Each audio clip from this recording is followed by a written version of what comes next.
नमस्कार, मी अश्विनी पुन्हा एकदा तुमचं एका नवीन रेसिपीमध्ये स्वागत करते। आज की नाही आपण अगदी सोपी रेसिपी बघणार आहोत। आज मस्त अशी अगदी 5 मिनिटांमध्ये मेथीची भाजी बनवणार आहोत। तर व्हिडिओ शेवटपर्यंत नक्की बघा, कुठेही स्किप करू नका। आता की नाही सर्वात आधी आपण ना भाजी बनवण्यासाठी वाटण करूयात। इथे 5 ते 6 हिरव्या मिरच्या घेतलेल्या आहेत, भरपूर असं लसूण घ्यायचं आहे आणि अर्धा चमचा जिरे घेतलेला आहे। हे सर्व पाणी न घालता आपल्याला मिक्सरला बारीक करून घ्यायचंय। इथे बघा मेथी स्वच्छ निवडून स्वच्छ पाण्याने आपल्याला मेथी धुवून घ्यायची आहे। इथे मस्त अशी 2 ते 3 पाण्याने मेथी मी धुवून घेतलेली आहे। आता की नाही लगेच भाजी करायला घेऊया।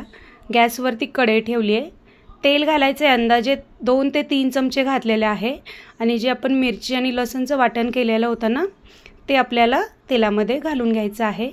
इथं जर तुमची मुलं खूप जास्त तिखट खात नसतील ना तर 1 किंवा 2 मिरची घाला, फक्त वाटून घाला। वाटून जर घातलं ना तर खूप छान टेस्ट येते, किंवा मग तुम्हाला जर वाटून नसेल आवडत तर तुम्ही चिरूनही मिरची घालू शकता। इथं छान अशी तेलामध्ये की नाही आपल्याला मिरची आणि लसूण भाजून घ्यायचं आहे।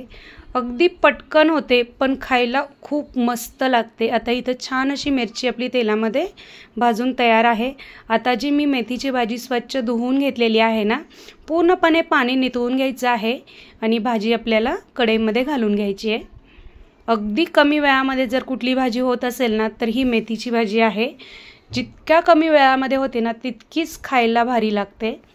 तर मी सर्व भाजी की नाही आता कढईमध्ये घालून घेतलेली आहे आणि की नाही आता आपल्याला ही भाजी छान अशी मिक्स करून घ्यायची आहे।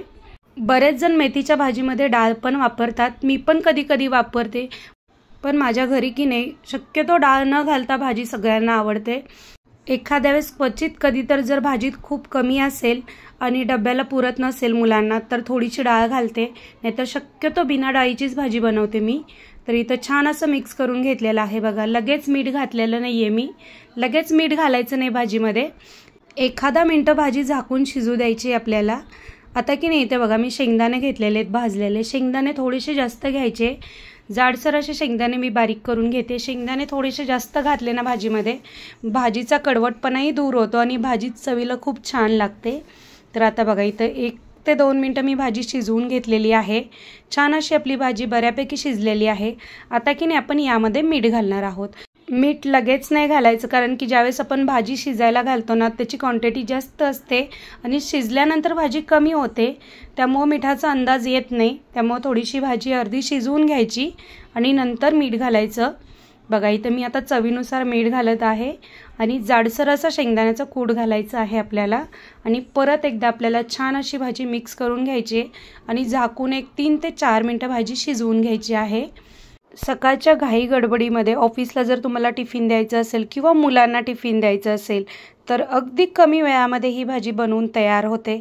एकदा नक्की बनवून बघा। मला माहिती आहे बरेच जण अशा पद्धतीने भाजी बनवतात, पण मी बनवली होती, म्हटलं चला तुमच्याशी शेअर करावं।